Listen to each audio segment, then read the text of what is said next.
Sharp SH-06E. This is going to be a review filmed by my good friend Little Mystery and this HTC One X.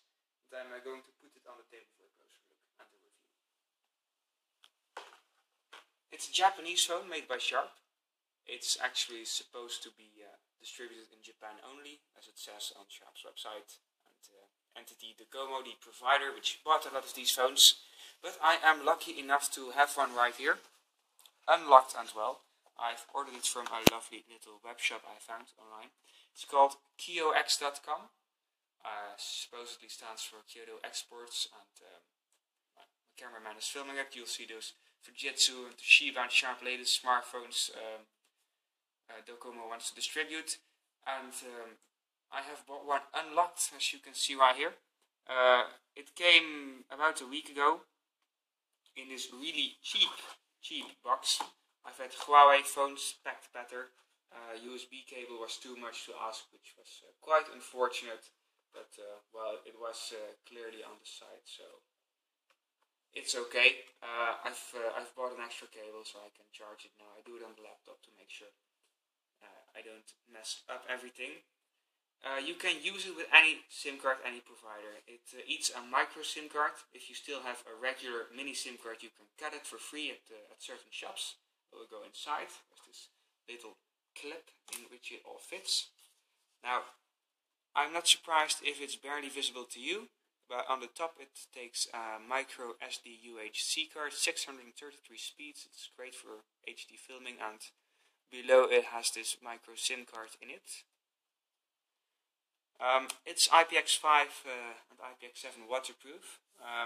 It's already tested, as I was a couple of days ago with this phone, rowing in a canoe with my nephew, who's even a bigger idiot than my cameraman. He wobbled the boat and then we fell out of it. I had the phone in my pocket, it got all wet. I climbed out of it, luckily functioning fine. So I was on, really lovely, and I thought, well, I could shake it off, right? My hands were all wet, so I went to do this, but it wouldn't go off because the system barely works. It's really bad, so I just put it off with the button. See? It doesn't work for shit. It's useless. And now it touches things. The bezel is really thin, which is great. I pressed the goddamn button. Like that. It dropped out of my hands. It tumbled on some stones. And then it smashed face down on a rock. So I thought, this thing's broken. It's mildly damaged. Really unfortunate. But you likely can't see it on camera. When I walked the canoe back with the phone in my pocket, it scratched all the way along my leg with sand and dirt and stones in it. And it really didn't have a scratch. All the damage that's on it is from the impact. Whatever is covering the screen, it is not glass. It's not Dragon Tail, it's not Lotus, it's not Corning Gorilla Glass. It's a certain form of plastics. And when I reflect some daylight and some artificial light in it,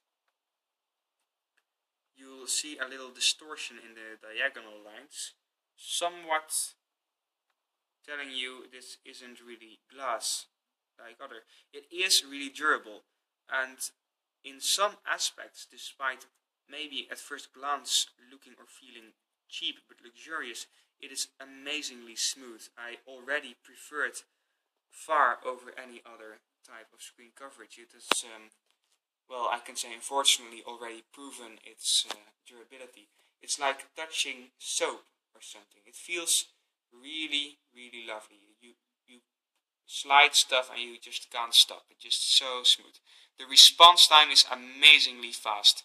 It's much faster than my old Nokia Lumia 900, and it feels even faster than the latest Galaxy or iPhone or the HTC One, which I could play around with. It's quite of a specs monster. It has everything on it. It's the 1.7 GHz krait core, quad core processor in it. Unfortunately not a fifth low energy core, but that's okay. Would be nice. It has 2 GB of RAM, of which 1.2 GB available once you've used some decent app killers and removed some of the Docomo bloatware like the annoying sheep, which quite reminds me of Clippy. Really, you can remove it by a tap, so don't worry about it when you get it. It works great instantly. It comes with 30% battery power. It has a 2600 mAh battery in it. which should make the phone last 2 days in combination with the IGZO panel. It should mean indium gallium zinc oxide, if I'm correct. Up to 90% more energy efficient, much less bleeding, much more responsive, all lovely. It does not have the features like 60 Hz or really deep black like AMOLED, but aside that, very realistic color reproduction.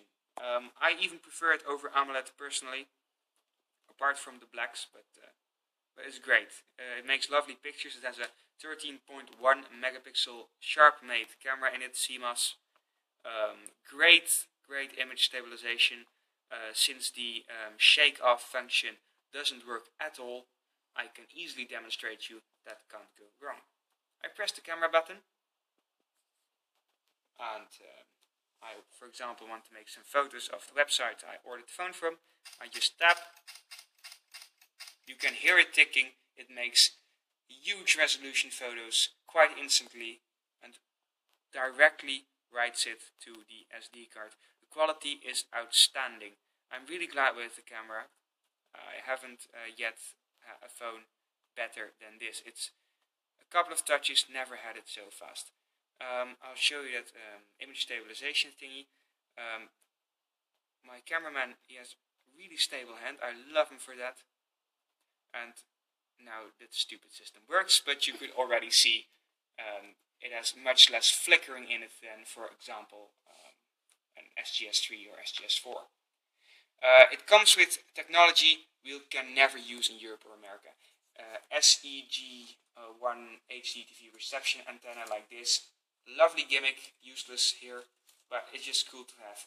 Infrared, this lovely veil view feature for your privacy, which is also useful here.